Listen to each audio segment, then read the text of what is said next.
Então, não pode ser um programa que vai ser feito só para o setor A, só para o setor B, só para o setor C.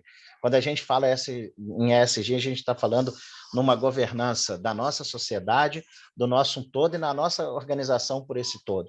Então, acho que à medida que os nossos stakeholders, na presença dos CIOs, dos donos, dos gestores, consegue descer e envolver tanto a parte interna quanto a parte externa, comunidade, então aí sim ele vai vivendo essa experiência, essa oportunidade e vivendo o ESG da forma que no contexto do mercado, no contexto de uma empresa bem organizada, a gente pode colocar aí à disposição.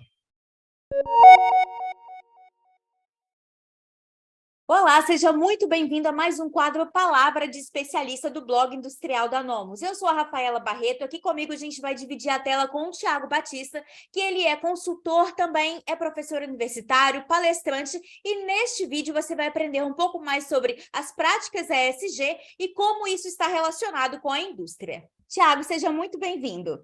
Boa tarde, Rafa. Obrigado pelo convite, pela oportunidade de a gente estar aqui para esse bate-papo e levar essa temática aí para o público de vocês. Obrigado. Thiago, você pode explicar para a gente o que, afinal, são essas práticas de ESG? A gente vem percebendo o movimento do último ano para cá, de como o ESG tem ganhado aí, força, né, dentro das indústrias, né, dentro das operações em serviços. Só que, na verdade, o ESG é uma terminologia que a gente já vê há bastante tempo. Então, o ESG, quando a gente for falar dele, a gente tem que quebrar as letras, né, em meio ambiente, em social e governança. Então, o que a gente vai explicar, o que a gente vai dizer sobre isso? Uma forma, com uma premissa, tá, que esse termo vai evidenciar sobre um capitalismo do stakeholder, ou seja, vai ter um modelo de negócio para que essas partes interessadas consigam ver, tá, priorizar o que a gente de fato consegue ter de lucro, de investimento, de retorno sobre essas boas práticas, melhorando aí também, né, o nosso desempenho financeiro dentro das políticas das empresas voltadas aí à questão ambiental, à qualidade de vida dos seus funcionários. Então é bem nesse contexto que o ESG a gente vem falando e vem discutindo aí com maior profundidade dos últimos tempos para cá. Sim, o ESG ele pode ser aplicado a diferentes tipos de empresa, mas aqui é voltado para o mercado industrial, né, que é o interesse da maior parte das pessoas que estão aqui nos assistindo.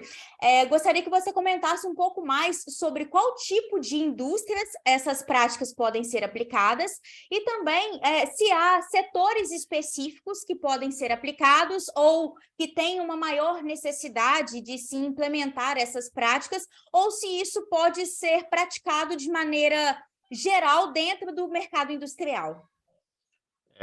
Sem dúvida, a gente passa por esses pontos porque a gente acha que talvez ESG é para uma indústria específica, né? Um ponto muito específico, uma prestação de serviço industrial, e não é bem assim. Grandes organizações ao longo do mundo, tá? Não só industrial, não só do ramo industrial mesmo, que eu posso colocar setor automobilístico, né, automotiva, como fábricas de papel, celulose. Então, todas as empresas, todas as indústrias conseguem, sim, adequar aos capítulos dentro do ESG e buscar aí, de fato, o que a gente tem e o que a gente consegue, tá? Passar desse carbono, desse resgate do carbono para as suas operações, fazendo melhorias nos seus processos, cuidando da parte ambiental, da parte sustentável, da parte da população, das pessoas ao redor, de toda a diversidade que tem, para conseguir, sim, buscar, né, esses documentos, fazer esses documentos para que a gente consiga, sim, neutralizar o CO2, enfim, são para empresas diversas, não é para uma empresa só não, não é para um tipo de empresa só não. Certo. E a gente tem percebido uma popularização tanto do conceito como também da própria implementação das práticas de ESG. E, na sua opinião, o que tem motivado essa popularização, essa disseminação para uma quantidade maior de empresas? Eu vejo muito pegado até um pouco dos ensinamentos do S em específico, o quanto as organizações vêm ganhando em diversidade, em equidade e até em inclusão.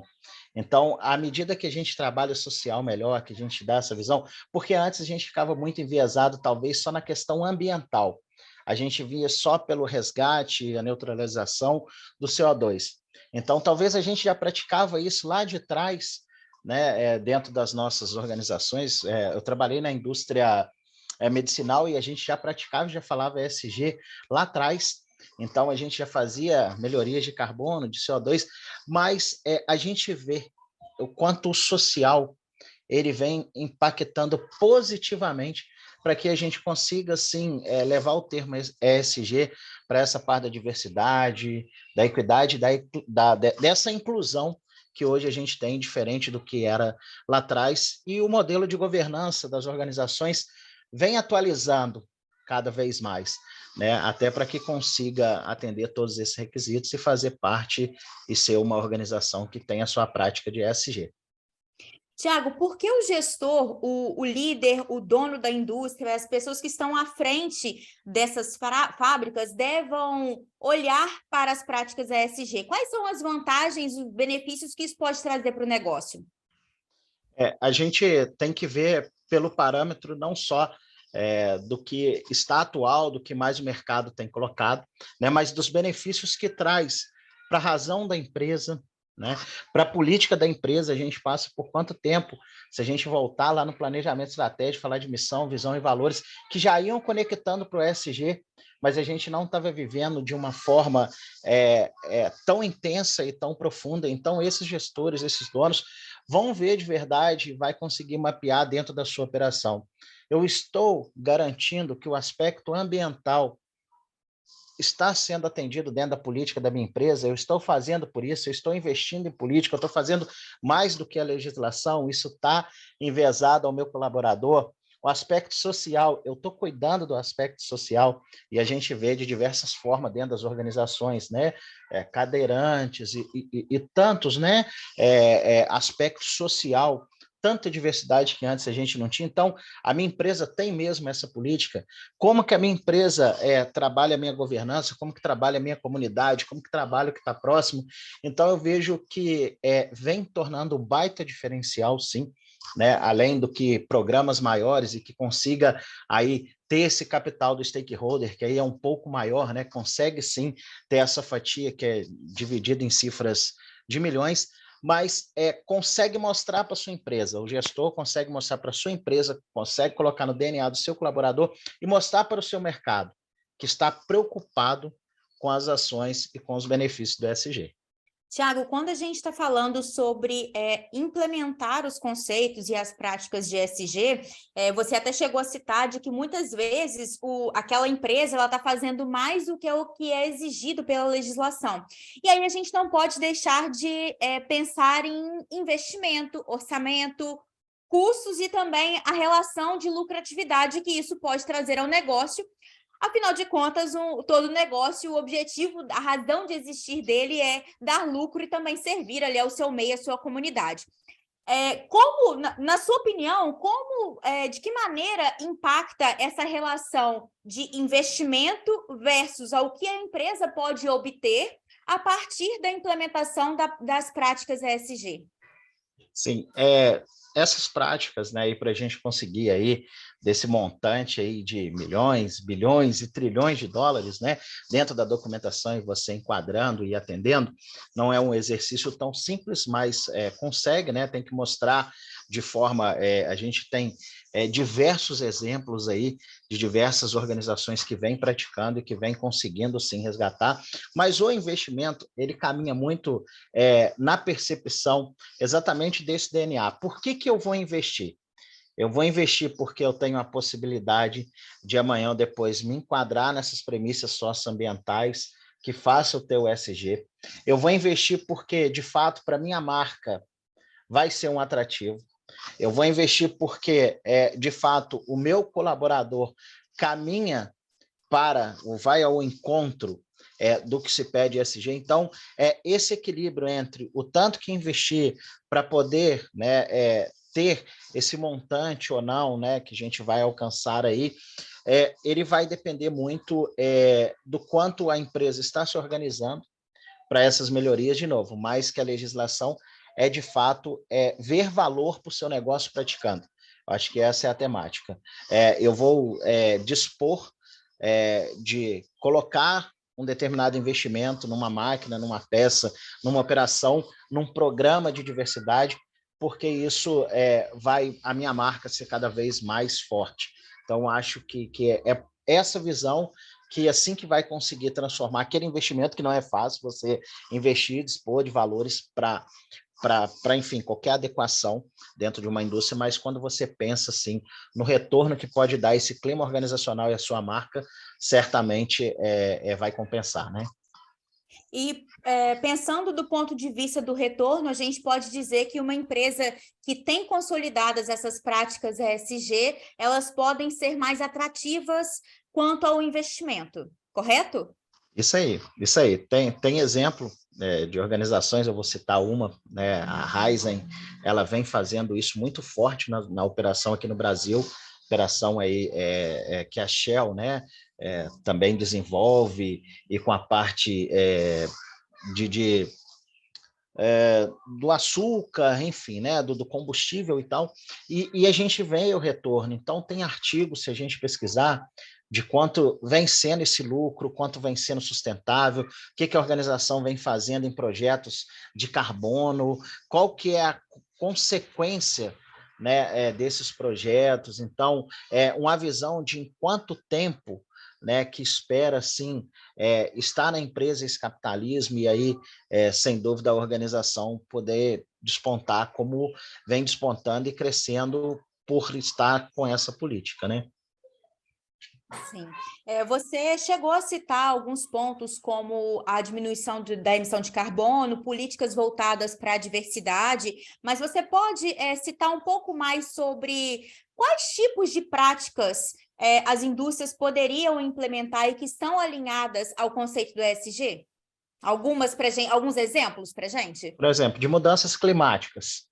Reduzir, né, a pegada de carbono em 10%, de gestão hídrica, redução de 10% do uso da água, do uso da terra, aumento de 15% de energia produzida por hectare. Então, estou dando alguns exemplos de direitos humanos, né, zero violações, e aí a gente vê a parte também de ética, de compliance, para ter zero violações. Então, são todos exemplos práticos de ESG que as organizações podem desenvolver, né, vai desenvolver e colocar dentro das suas metas para trabalhar o ESG dentro dela. A gente vê, olha só, até muito pela pandemia, o trabalho remoto, o desafio da gente trabalhar de forma remota.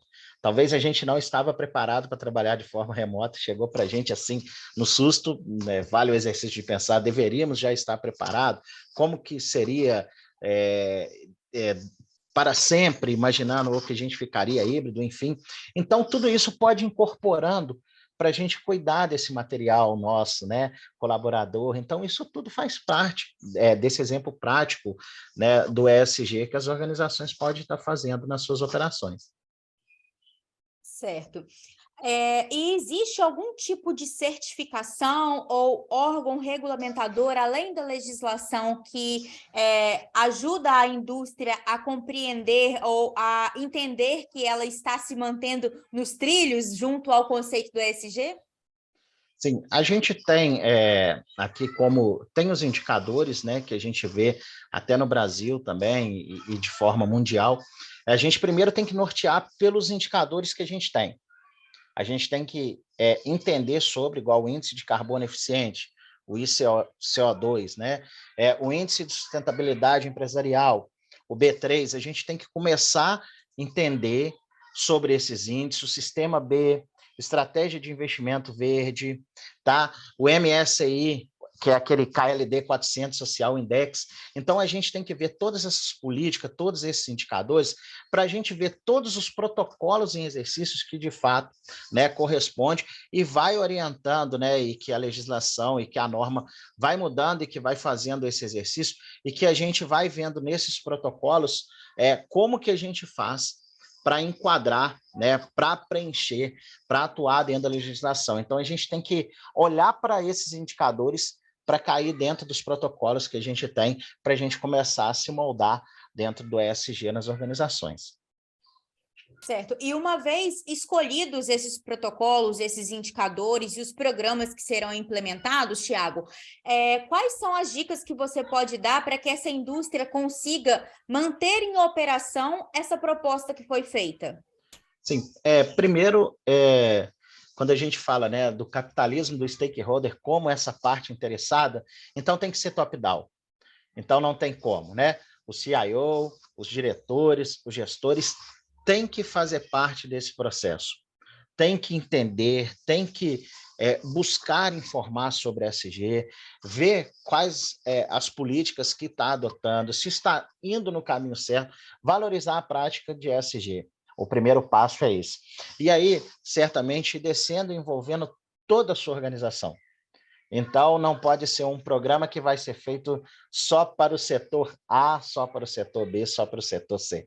Quando a gente fala em ESG, a gente está falando numa governança da nossa sociedade, do nosso todo e na nossa organização por esse todo.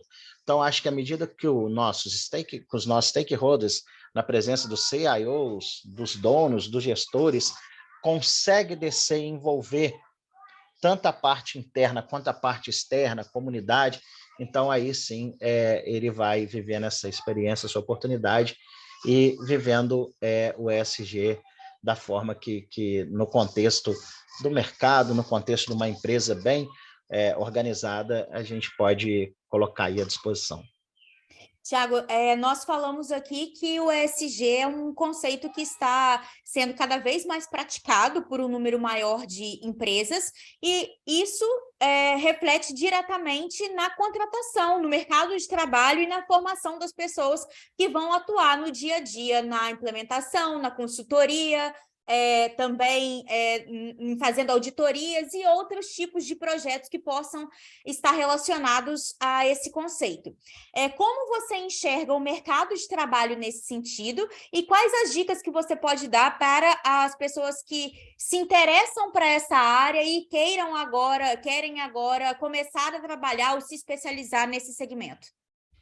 Então, Rafaela, a gente está tratando de um ponto de vista mesmo de uma prática sustentável, né? Que as organizações vêm se adaptando a esse modelo para buscar gerar esse valor já num primeiro momento e depois a longo prazo, né? E aí melhorando toda a sua forma de gestão, a sua forma de comunicação com essas partes interessadas e com todo para começar a gerar vantagem. E quando as pessoas percebem como a oportunidade que o ESG dá para elas de desenvolver em carreira, é muito importante buscar as formações que tem em ESG, seja os cursos aí, a faculdade metropolitana, eu acabei de me inscrever no ESG numa pós-graduação de ESG e Compliance, porque eu entendi que os termos, que todas as atualizações tá vindo ali, então a gente tem que procurar. E aí as oportunidades começam a crescer. Então você pode atuar mesmo como a coordenação dentro da organização, a parte documental, você especializar quais são os protocolos, quais são os índices, quais são os documentos, como são as planilhas, o que tem nessas planilhas, como que a gente preenche. Então, começa a abrir oportunidades diversas quando você vai vivendo essa imersão. Porque a ESG, eu falo com o pessoal o seguinte: qual a importância para a minha empresa ter ESG, praticar ESG e ter as pessoas vindo fazer e trabalhar ESG aqui? Porque certamente a gente vai atrair mais investidor para dentro do nosso negócio. Quando a gente atrai, a gente precisa de pessoas para dar essa segurança para os investidores que a gente está fazendo na prática, né? E aí os gestores começam a ver oportunidade no mercado que às vezes não via antes, até mesmo no seu produto, naquilo que está disponibilizando, né? Como que trabalha os seus recursos. Às vezes, acostuma com 30 anos a perder 30%. Mas será que a gente não pode perder 10%? Então, aí a gente está sendo mais sustentável, né? Como que o consumidor está conectado? Então, as oportunidades são diversas para quem quer viver, porque a empresa cria uma visão muito importante sobre isso. Então, tem muita opção no mercado. Se a gente pesquisar no LinkedIn e tantas outras, a gente já começa a ver organizações buscando por esse profissional também. E como funciona, Tiago, a configuração do ponto de vista do esforço de trabalho para a implementação e também a manutenção das práticas ESG dentro da indústria? Isso seria tarefa de uma pessoa, de um setor, de todos os setores? Como funciona? Como deve ser melhor distribuída essas práticas dentro da empresa? Isso é a cargo de um único setor? Isso fica espalhado por toda a cadeia produtiva dentro da indústria? Como funciona? Esse é um ponto bem legal, né, Rafaela? Porque toda transformação, é isso que eu costumo falar com os meus times, com as pessoas que a gente convive, os alunos. Falo, todo processo de transformação, experiência que a gente vai viver nova, a gente não consegue botar no contexto só uma pessoa fazendo. Então, o ESG também, na sua prática, ele vai incidir na boa prática de você ter um comitê que trabalha o ESG. Dentro desse comitê, você pode ter pessoas na parte ambiental, você pode ter pessoas na parte social e pessoas na parte de governança. Essas 3 pessoas dentro do comitê, porque necessariamente não vai ser um só que vai conseguir tratar em todos os níveis, todos os 3 temas com a profundidade que precisa ter. Então, cria-se, né, esse comitê, cria-se esse time, faz esse time com uma coordenação, com umas pessoas para trabalhar o E, o S, o G, vai trabalhando em conjunto, vai descendo para toda a organização, sabe? Claro, vamos começar na estação de tratamento de esgoto fazendo um de ambiental, vamos começar no departamento de recursos humanos fazendo a parte social, vamos ver a governança aqui com a forma da gente contratar os nossos fornecedores, enfim, sabe, todas essas políticas, todas essas formas, a gente vai envolvendo todo mundo e fazendo parte, e não vai ser um trabalho de uma hora para outra, é isso que eu falo, né? Vai ser um trabalho que a gente vai demandar um esforço grande, que a gente vai ter que ter essas metas bem legais, essas métricas, qual o primeiro ponto, qual o segundo ponto, o passo tal, o que a gente está, como que a gente está fazendo, e é um grande projeto, né? É um grande projeto trabalhar com ESG dentro da empresa. Sim. Tiago, a gente falou que o ESG ele influencia a percepção de investidores no negócio, portanto, tem ali uma valorização deste mercado, dessa indústria. A gente está falando também do ponto de vista de marketing, que isso ajuda também na construção de marca, e isso se estende, obviamente, até o consumidor final, que é o objetivo de cada negócio, é chegar até o consumidor final e ali formar uma parceria e uma relação positiva. Com a popularização das práticas ESG, você acredita que os consumidores também estão valorizando mais as marcas que se posicionam e cuidam, que praticam esse conceito? E eu acredito que sim, acredito que valoriza muito, tá? Porque, de novo, quebra de alguns paradigmas. A gente trabalhava já, igual eu falei lá no passado, ESG, mas a gente muito enviesado só na parte ambiental. Na hora que a gente começa a descer para a parte social, e quem consome somos nós, né? Clientes, consumidores, fazemos parte de uma sociedade. Quando a gente começa a mostrar isso para o mercado, somos responsáveis. Os nossos colaboradores indifere as suas opções, indifere o seu jeito de pensar, nós respeitamos a todos. O nosso colaborador, a gente preocupa com a saúde mental do colaborador. Olha, a gente faz campanha com a nossa sociedade aqui próxima, a gente faz dessa forma. Então, quando você vai, que você compra, que você já tem a opção de devolver, então acaba que o mercado vai mostrando que isso é vantagem. O próprio mercado vai te modelando, te encaminhando e te colocando, e o consumidor vai surfando a onda daquela prática. Porque se você perguntar para o consumidor, você compra essa blusa porque tem ESG? Para ele não, ele vai comprar ainda a marca. Mas na hora que a marca mostra para ele a responsabilidade, aí o consumidor consegue ver um valor diferente para aquela prática em todas as campanhas que faz. Então, é vantagem competitiva, sim, não dá para viver sem. Deu certo, talvez no século passado, não se importar com isso, mas no século atual a gente não vive sem a prática de ESG, mesmo que a gente não esteja numa grande organização que tenha todos os protocolos, que atenda, que faça, enfim, mas a gente não vive sem a prática de ESG e o mercado está cada vez mais comprimindo a gente para essas práticas. Sim, você citou uma palavra-chave que é a competitividade. Então, realmente, no mercado atual, qualquer espaço que haja para que você amplie a competitividade dessa indústria é preciso ser aproveitado, né? Sim, e a gente imagina assim, olha, eu tenho uma organização que ela passa por auditoria, ela tem ISO, ela tem certificações, ela tem selo verde ambiental, ela tem selo FSC para compra daquela madeira e tal. E aí a gente pode ficar pensando assim, mas o que isso vai me impactar como consumidor? A gente ainda pode achar que isso não vai ter nada a ver, e vai ter sim, porque é sobre o planeta.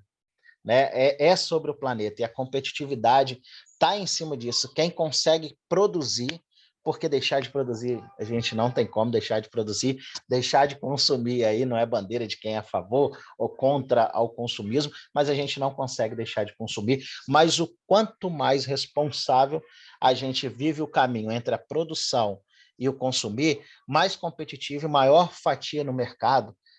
E eu arrisco a dizer mais, até maior sustentabilidade da organização de longo tempo e de estar no mercado, certamente ela vai viver.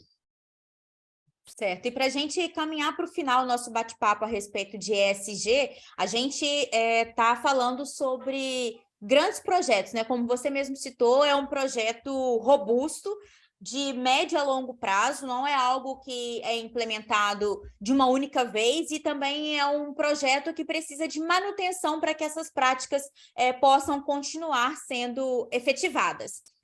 E aí eu te pergunto, há espaço para a prática ESG para pequena indústria, ou isso ainda é coisa de grande e médio porte? Então, APA pequena também, né? Por isso, cada um dentro do que vai conseguir enquadrar dentro da política, dentro do que faz sentido, mas o espaço é para todo. E eu gosto de passar por certas estratégias que vai fazer talvez aquela organização que acha que não está no contexto, que não consegue chegar ao que não foi feito para ela, entender que foi feito para ela. E ela tem que ver a primeira estratégia. A empresa ela não pode ser detentora única de todas as soluções. Esse é o primeiro passo para que ela consiga já enquadrar e viver a experiência. E no ponto 2, os seres humanos não são parte só daquele maquinário, do inventário, é só aquele crachá alfanumérico, né, do patrimônio, mas ele tem que ser visto como um coautor da empresa, de tudo que a empresa coloca no mercado, ele tem que fazer parte, ele não tem que ser visto só como o aspecto braçal. E aí começa a caminhar para a terceira estratégia para a gente ver que é para todas as organizações. Nome fantasia, razão social, o CNPJ são imateriais e inanimados. O que a gente tem que entender sobre isso é que o nosso CIO tem que ver a tia da Copa, o dono da empresa, que é aquele que precisa estar engajado, ser envolvido em todo um processo ESG da organização. Por isso que ela é para toda. E aí a gente vai para o quarto. Compreender que o tempo, né, que a mudança é feita através do tempo, tá? E que está cada vez mais veloz essas mudanças dentro do tempo. Então, caminhar sobre a prática de ESG, a gente ter na estratégia o tempo dentro do negócio para as mudanças, perceber em quanto tempo aquele nosso produto está indo legal, a gente tem que fazer um novo ciclo de um outro produto, aquele não está fazendo sentido mais ter para aquele período. Então, isso são todas estratégias ESG que faz ser para todos, e que aí a gente não está narrando toda a parte, né, dos indicadores ou da documentação, mas mostrando que é para todos. E aí a gente parte por quinto. Onde quer que esteja um profissional com computador, telefone ligado, ele é a empresa. A gente está vendo a empresa. É ele que vai levar as respostas, ele que vai levar a solução para que a empresa continue e caminhe firme no mercado? A sexta, a comunidade não é somente aquela vizinha à sua fábrica. A comunidade é parte de um todo. Ela não é só porque se você degradar, se você descartar ali no rio, você vai prejudicar, não. A empresa ela é parte de um todo. A gente está falando sobre um planeta. E a sétima, última estratégia que a gente pode narrar aqui dentro da nossa competitividade para mostrar que ESG é para todos, é a gente ter essa sinergia entre o aspecto ambiental, social, de governança no dia a dia das pessoas da fábrica. Então, ESG, a prática de ESG, ela é para todo mundo. A profundidade que ela vai ganhar, de acordo com o tamanho do projeto que vai fazer, que vai atender os protocolos, aí é isso que vai ser visto, que vai ter, né, esse comitê, ou esse setor, ou essa área, esse departamento que vai puxar toda a parte da legislação para enquadrar e ter aí o acesso, o direito a esse capitalismo do stakeholder aí vindo dessa prática. Tiago, muito obrigada por compartilhar com a gente um pouco mais sobre o seu conhecimento, a sua bagagem a respeito das práticas ESG. Eu, em nome de toda a equipe da Nomus e do Blog Industrial, desejamos sucesso na sua carreira. E para você que estava aqui nos assistindo, se gostou desse conteúdo, não se esqueça de compartilhar com seus amigos e também de comentar o que achou deste material. Bons estudos e sucesso!